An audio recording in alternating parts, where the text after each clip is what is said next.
One of the talks for the 153rd Gilead graduation was given by Jesse Morris, Anthony Morris's son. Yes, that Anthony Morris. Hey. Well, now we're looking forward to the first talk of our Gilead graduation program. It's going to be from a member of the United States Branch Committee, Brother Jesse Morris, and his theme is, "What will you be called?" Let's listen in. The greatest honor anyone can have is to be called a servant of the Most High God, Jehovah. Yes, Jehovah God shows us what real understanding is. And because we trust in him, we too can find the good, speak and act kindly and positively. And how refreshing it is to see this in your class. Your kind, positive speech and actions with one another and with those that you come in contact with has been very refreshing to see. It's a result of your deep trust in God's word and your deep trust in Jehovah himself. And your studies have just further enhanced that over these past few months. In contrast, much of the world's education fosters critical thinking. And note what the Watchtower says about this. We quote, "Do not be fooled by the mistaken notion that a cynical, critical, pessimistic attitude is the same as intelligence. Actually, negative thinking demands little of the intellect." So what a privilege to know, as you, dear students, do, what real understanding is. It's not just the ability to identify what's wrong with a situation. It's the ability to identify how good can address it. It looks like we have to go back to school for basic English lessons. A homonym is when two or more words are spelled and pronounced alike, but they have different meanings. Jesse is apparently unable to differentiate between the meanings of the word critical, which include to criticize severely and unfavorably, to exercise or involve careful judgment or judicious evaluation, a turning point or important juncture, something that is indispensable, vital, crucial, or decisive. Can you see which definition of critical he incorrectly used for critical thinking? Critical thinking is defined as the objective analysis and evaluation of an issue in order to form a judgment. So the word critical in the context of what Jesse first used in his talk would have fallen under the second category here on our chalkboard, but he later lumped it in with a cynical and pessimistic attitude, which is completely wrong. Monash University has this to say about critical thinking. Critical thinking is a kind of thinking in which you question, analyze, interpret, evaluate, and make a judgment about what you read, hear, say, or write.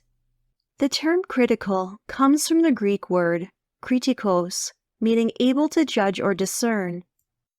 Good critical thinking is about making reliable judgments based on reliable information. Applying critical thinking does not mean being negative or focusing on faults. It means being able to clarify your thinking so that you can break down a problem or a piece of information, interpret it, and use that interpretation to arrive at an informed decision or judgment. For example, designing a bridge, responding to an opinion piece, or understanding a political motivation. Critical thinking is a positive trait, something we should all be pursuing. Why do you think Jehovah's Witnesses don't want members to use critical thinking?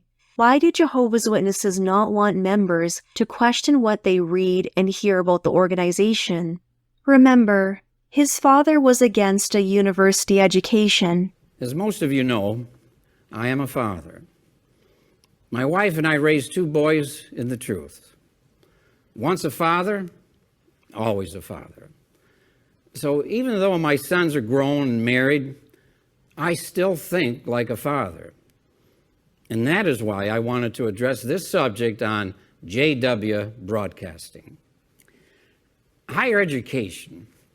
What do we mean when we use that expression? The October 1st, 2005 issue of the Watchtower that I referred to earlier provided a definition. It used the example of the educational system in the United States, acknowledging that it involves 12 years of basic education in public schools. Then it stated, thereafter, students may choose to attend university for 4 or more years, leading to a bachelor's degree or to postgraduate studies for careers in medicine, law, engineering, and so forth. Such university education is what is meant when the term higher education is used.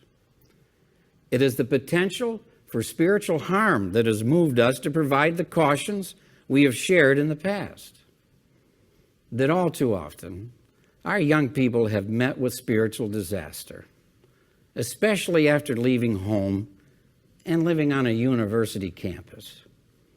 Young people, ask yourself, why am I considering additional education?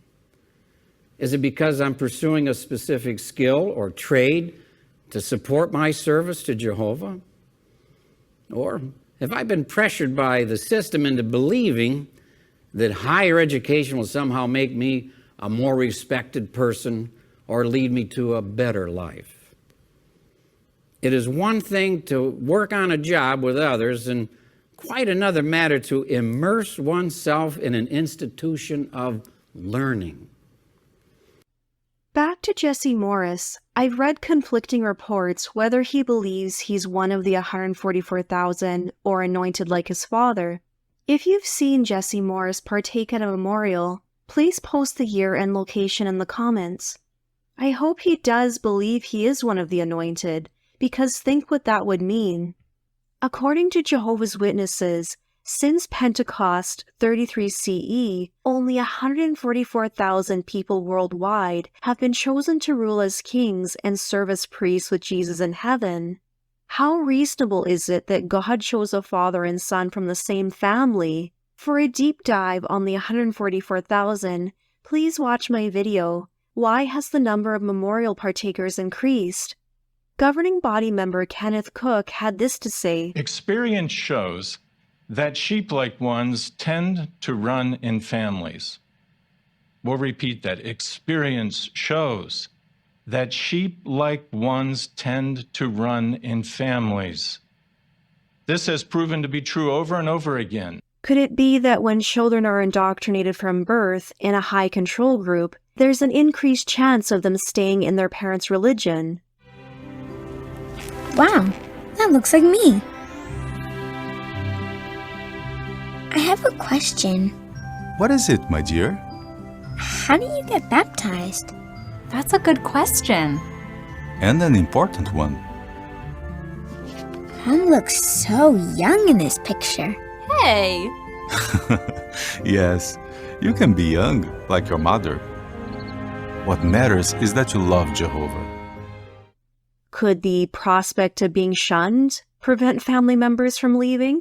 The obvious answers seem to escape Ken. Perhaps he should start using some critical thinking. The December 1st, 2002 Watchtower entitled Religion, How Should It Be Financed? Under the subheading Giving Until It Hurts states, most likely you agree that giving should be part of Christian worship.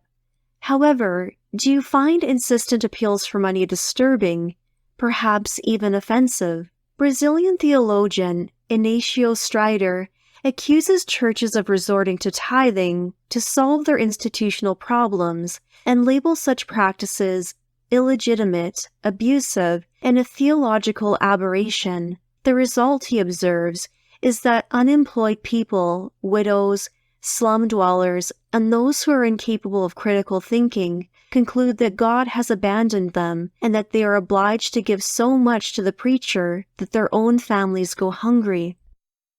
So when it comes to other churches, witnesses believe critical thinking is important for adherents to have, so they're able to discern when they're being fleeced. But it's not like Jehovah's Witnesses want those who are incapable of critical thinking to donate money to the organization, especially not those who've lost everything and are in refugee camps, right? Oh.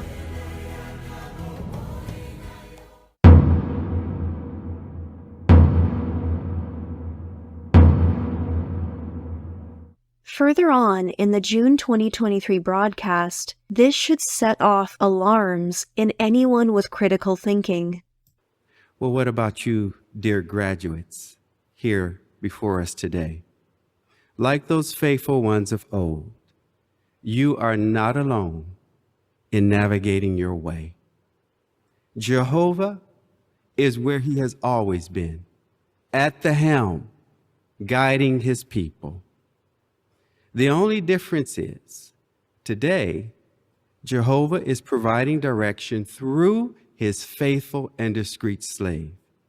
And it is due to our limited understanding that at times the direction may appear to be a bit unusual. Nonetheless, you have followed that direction, no matter what it was, no matter where it was taking you. And for that, we want to say thank you.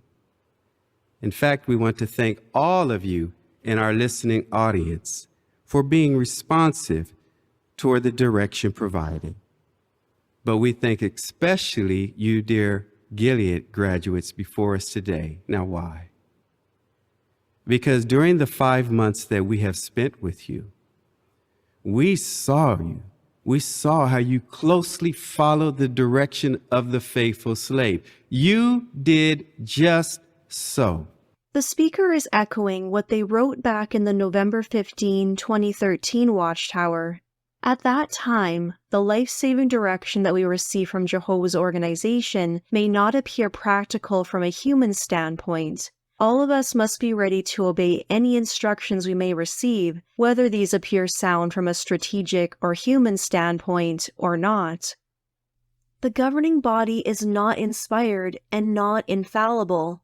Their own words. We can be loyal to Jehovah by being loyal to the faithful and discreet slave, the governing body. Jehovah and Jesus are using the faithful and discreet slave to feed us spiritually. So we owe our loyalty to that slave. But some may say, isn't the governing body made up of imperfect men? Yes, it is. The last perfect person to walk the earth was Jesus himself. There is no perfect person or organization on the globe. But as a longtime faithful brother used to say, this is the best imperfect organization on earth. Jesus didn't say the slave would be infallible. He said it would be faithful and discreet. The way we listen to and obey the faithful slave has a direct bearing on the strength of our friendship with God. In fact, it means our very life. The faithful and discreet slave was a parable, not a prophecy. Jesus didn't need to elaborate further because it was simply an illustration, and yet the entire power structure of the Jehovah's Witnesses today relies on it. At Matthew 24:45-47, we read that for the time of the end, Jesus would appoint a faithful and discreet slave, or governing body, to explain the Bible to his followers and help them to grow in understanding of the truth. Whereas Jesus' teachings and the written word of God are inspired, the faithful and discreet slave is not inspired, although it champions the truth.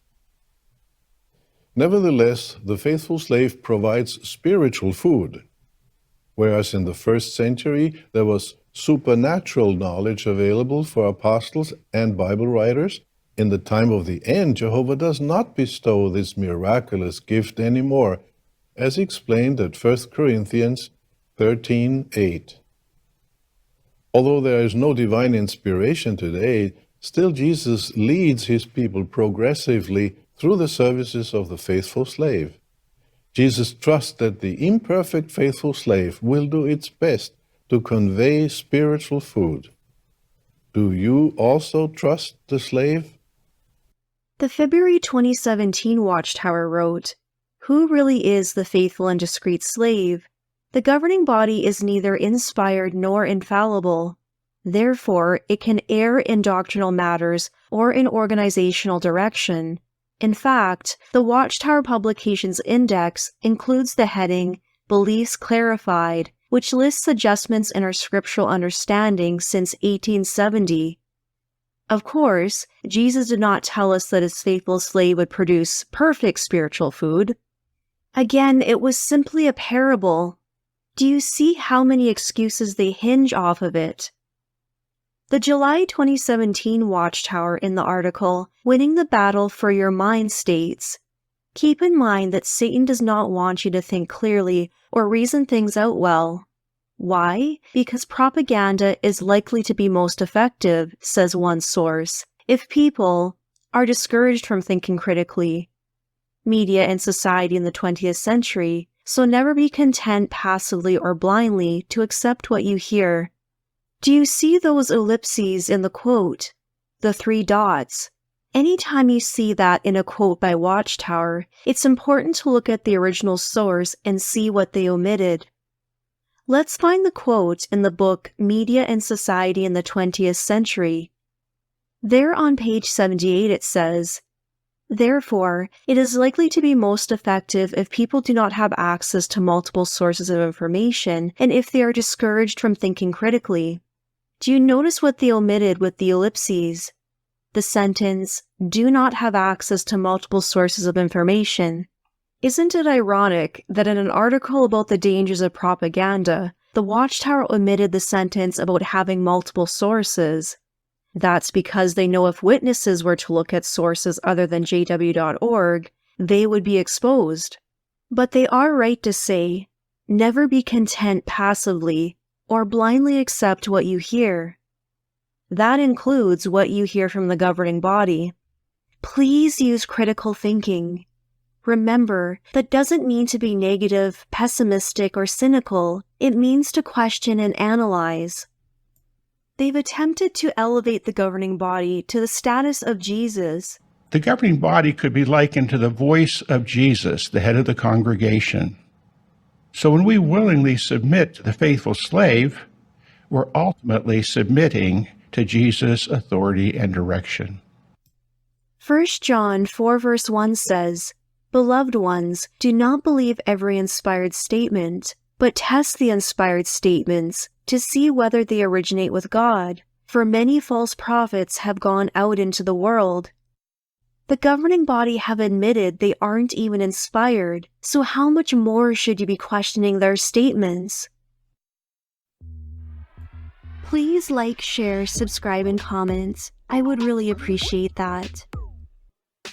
Special thanks to Larchington for all the great information they post on Reddit and Twitter, and to Gwennifer, James Pavitt, and an anonymous supporter for buying me coffee, and to Mouse Geek for the YouTube super thanks. Thanks for watching and see you in the next video.